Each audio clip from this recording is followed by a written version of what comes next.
The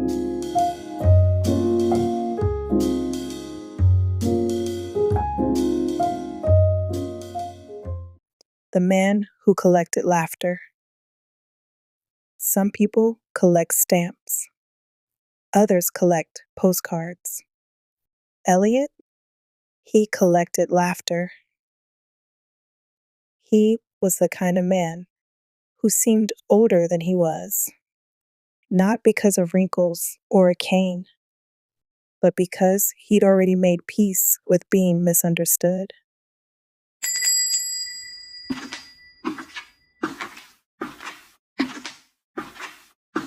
He walked in wearing a corduroy blazer with elbow patches, even though it was the middle of July, carried a notebook under one arm, a tape recorder in the other, and a half-broken fountain pen clipped to his shirt pocket. He never looked rushed, moved like someone who had nowhere else to be. Elliot sat at his usual spot, table by the window. Said it had the best acoustics for joy.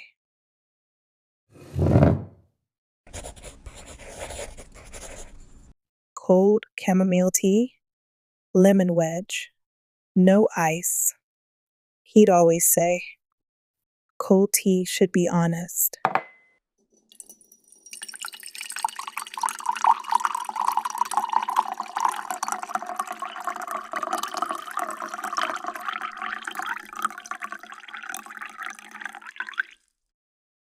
Eventually, I asked him what the notebook was for.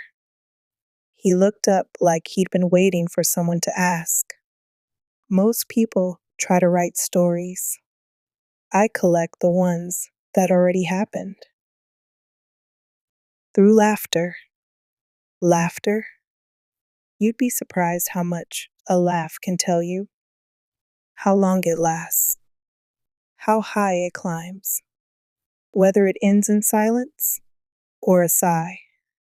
From then on, I noticed the way he'd close his eyes when someone laughed, as if trying to memorize it.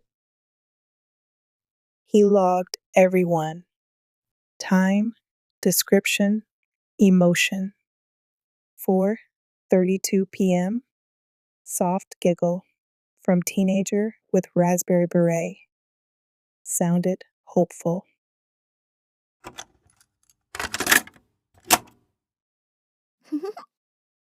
One night, he invited me to listen, held the headphones up with reverence, like a priest offering communion.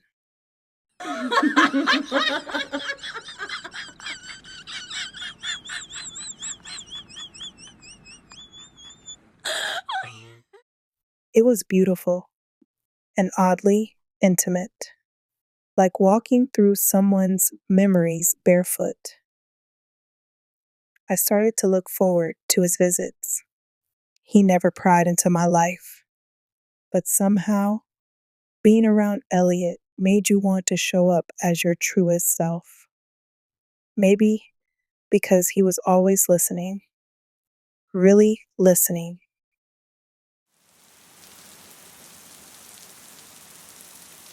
One night, when the rain wouldn't let up, he stayed late. The cafe had cleared out. I was wiping counters. He was sketching laugh lines in the margins of his notes. I asked him if he was writing a book. Not quite. I'm creating a guide for the lonely.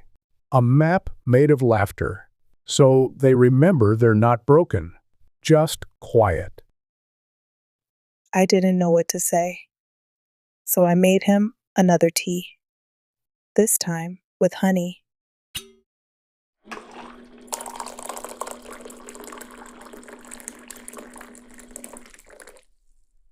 He pulled out a small cassette and placed it on the table. Want to hear the one that saved me? I nodded.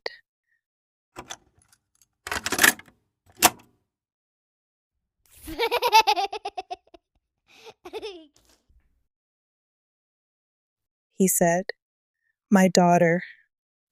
3 years old. The last laugh I heard before the accident. The car flipped. She didn't make it, and I stopped laughing for 5 years. Elliot continued. One day, I found this tape buried in an old purse. I put it on, and she came back to me, not in body, but in sound, in joy. So I started collecting again for the ones who can't anymore, and for those who forget how. I stood there, holding the teacup, feeling small and sacred. What do you say to someone who's turned grief into memory? I just sat beside him. After that night, I listened differently to the regulars, to the strangers, to the world. Sometimes people laugh when they're nervous. Sometimes to hide something. But sometimes they laugh like they're letting go.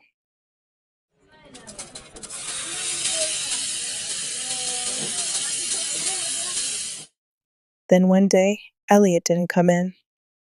Not that day, or the next. I tried not to worry.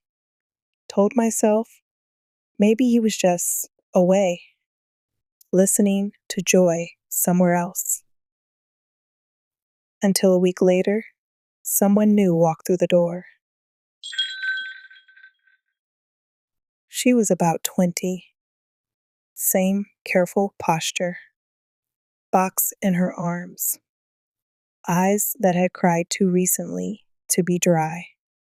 My grandfather said, this place kept his stories safe. His name was Elliot. I nodded, held out my hands. She placed the box on the counter.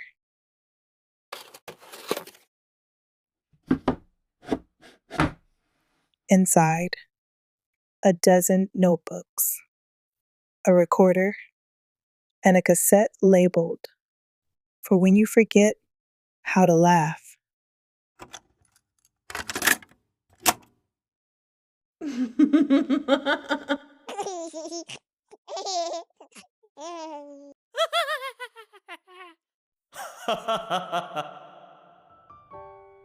I play that one now, every night, before closing.